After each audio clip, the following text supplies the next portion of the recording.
So why share life? Let's just remind ourselves of the actual problem. 67% of Christians say they struggle with sharing their faith. Now, there are some people who are gifted and can go straight into evangelism. It's wonderful to see them in action, but that's not me, and the stats say that that's really the vast majority of us. That's not us. So why are we going to share our life first? Well, when you look at the story of Jesus and the woman at the well in John 4, you see that Jesus approaches this woman, and he doesn't go straight into him being the Son of Man. He begins to talk to her.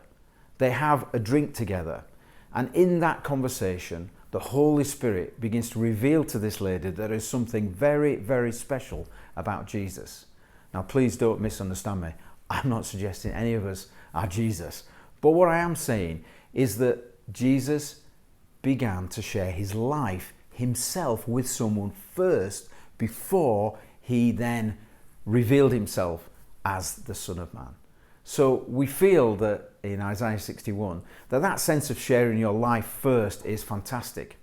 Jesus also, in the parable of the seeds, where seeds grow best, he said that they grow best in soil, in good soil.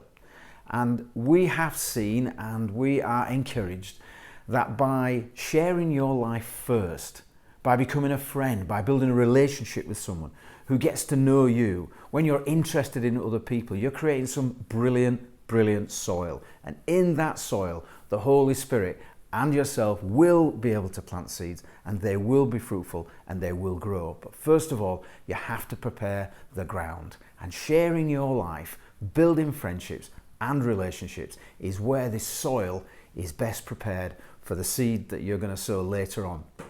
When I look at my own life, when I was 30 years old, I was in a desperate place. My marriage was failing, I had huge debts, I was completely in a mess. But one man called Paul, I don't think he knew what he was doing at the time, but he was actually doing this sharing life first. When I first met him, he was just interested in me. He was kind, he was compassionate, he listened a lot. He asked me questions, and in that I now see that he was sharing his life. He was preparing the soil.